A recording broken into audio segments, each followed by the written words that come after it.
Kementerian ESDM memastikan impor bahan bakar minyak untuk stasiun pengisian bahan bakar umum atau SPBU swasta sudah tiba di tanah air sejak 24 September 2024. Pemirsa, Kementerian ESDM menyatakan impor BBM untuk SPBU swasta sudah tiba. Selain itu, pihaknya mengklaim bahwa kuota tambahan impor BBM untuk SPBU swasta sesuai dengan spesifikasi dan kualitas yang dibutuhkan BBM murni atau best fuel. Kementerian ESDM memastikan impor bahan bakar minyak untuk stasiun pengisian bahan bakar umum atau SPBU swasta sudah tiba di tanah air sejak 24 September 2024. Menurut juru bicara Kementerian ESDM Dwi Anggia, kuota tambahan impor BBM untuk badan usaha swasta sudah sesuai dengan spesifikasi dan kualitas yang dibutuhkan. Dalam hal ini BBM murni atau best fuel dengan standarisasi internasional. Produk tambahan impor BBM tersebut tinggal didistribusikan kepada masyarakat usai badan usaha menyelesaikan komitmen mekanisme usaha dengan Pertamina. Yang sudah dijanjikan oleh pemerintah sebelumnya, Pertamina Patraniaga, kuota impor tambahan untuk SPBU swasta itu sudah tiba di tanah air, tepatnya pada 24 September kemarin. Sesuai dengan spesifikasi yang mereka butuhkan, dengan best fuel, kemudian speknya, kualitasnya minta sesuai yang mereka lakukan selama ini di atas Lemiga, sedangkan dengan standar internasional. Kemudian joint surveyor dilakukan untuk mekanisme pengadaannya oleh Pertamina, dan harganya sangat terbuka.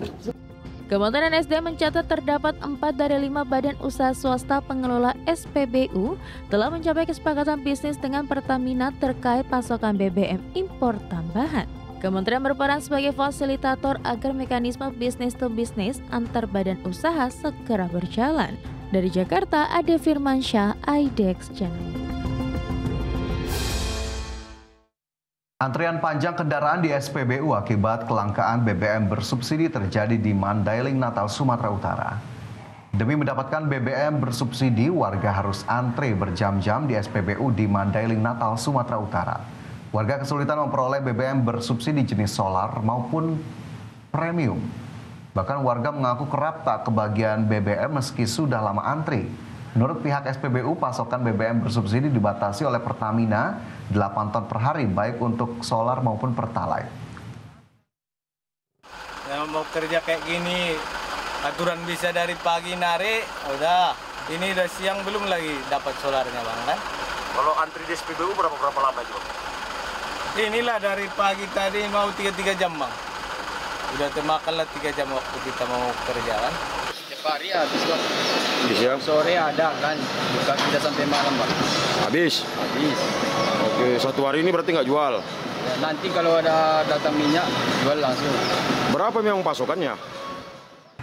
Pemirsa, Indonesia sukses memperluas kemitraan perdagangan komprehensif diantaranya melalui perjanjian Indonesia-Uni Eropa SEPA atau IEU-SEPA dan Indonesia-Kanada SEPA atau ICA-SEPA, di mana Menteri Perdagangan menegaskan perjanjian perdagangan dengan Kanada dan Uni Eropa menjadi pijakan awal untuk memperkuat posisi perdagangan Indonesia di pasar dunia. Menteri Perdagangan Budi Santoso menyebutkan penandatanganan perjanjian kemitraan ekonomi komprehensif atau Comprehensive Economic Partner Agreement atau SEPA dengan Kanada dan Uni Eropa menjadi kunci membuka peluang memperkuat posisi perdagangan Indonesia di pasar dunia, khususnya di pasar Uni Eropa. Mendak menjelaskan ekspor Indonesia ke Kanada tercatat sebesar 3,5 miliar dolar Amerika Serikat pada 2024. Sedangkan Uni Eropa mencapai 30 miliar dolar Amerika Serikat pada tahun yang sama. Dengan adanya perjanjian ekonomi yang memperluas pasar produk Indonesia ini diharapkan mampu meningkatkan ekspor ke Kanada dan Uni Eropa. Mendak Budi Santoso menambahkan dengan hadirnya perjanjian IEU-SEPA dan ICA-SEPA, pemerintah optimis volume perdagangan dengan Kanada mampu membuka akses pasar Indonesia menuju kawasan Amerika Utara.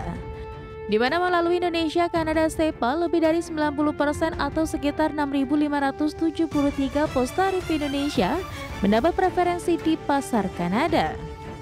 Indonesia, Kanada, SEPA. Kalau kita lihat, total perdagangan kita dengan EU ya tahun lalu itu sekitar 30 miliar US dollar. Nah, dengan EU SEPA mudah-mudahan akhir tahun atau awal tahun Pak Miko ya sudah bisa kita tangani, kemudian kita implementasikan dan paling tidak kita komitmen kita dengan pelaku usaha bagaimana meningkatkan total trade, meningkatkan ekspor kita ke Uni Eropa. Produk-produk potensial Indonesia seperti tekstil, alas kaki, furniture, makanan olahan, elektronik ringan, dan elektronik otomotif, hingga sarang burung walet diprediksikan akan semakin kompetitif. Sementara itu dengan kesepakatan IEU SEPA, ekspor Indonesia ke Uni Eropa diperkirakan naik 2,5 kali lipat dalam 5 tahun mendatang. Dari Jakarta, Tim Liputan IDX Channel.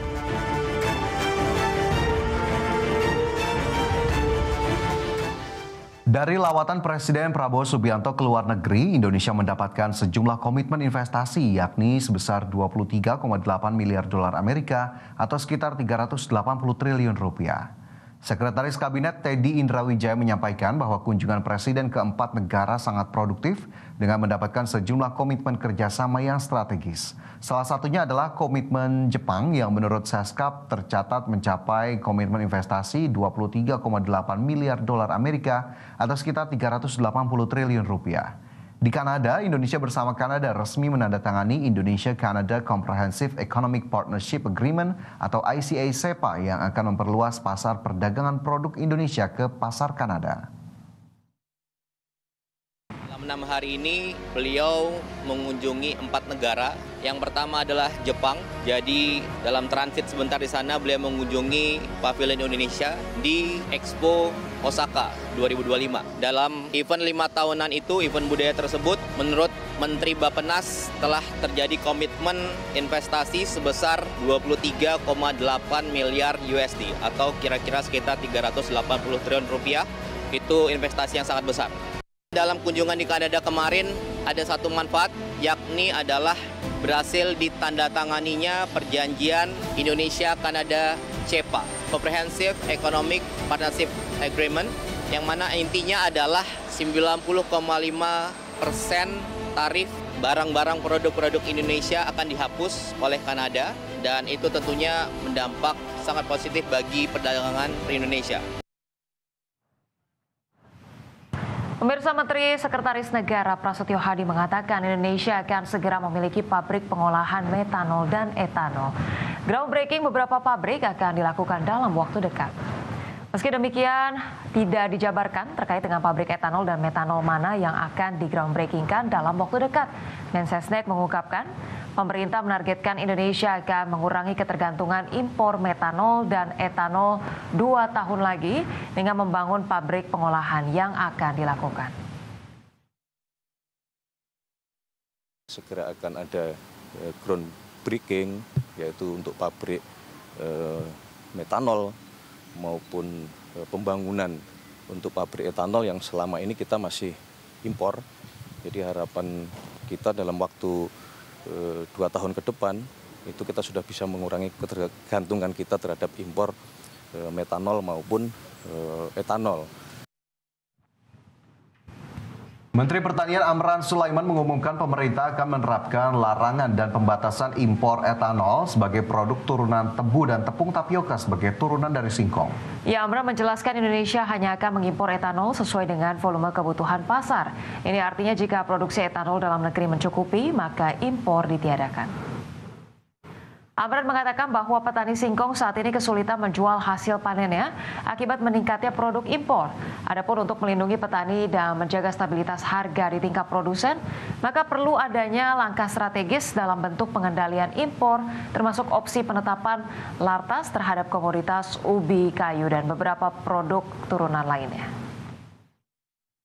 Akan terbitkan lartas larangan terbatas impor. Ini kita impor sesuai kebutuhan. Kalau dalam negeri bisa terpenuhi, impor ditiadakan. Kemudian juga singkong, juga kita akan terbitkan larangan terbatas.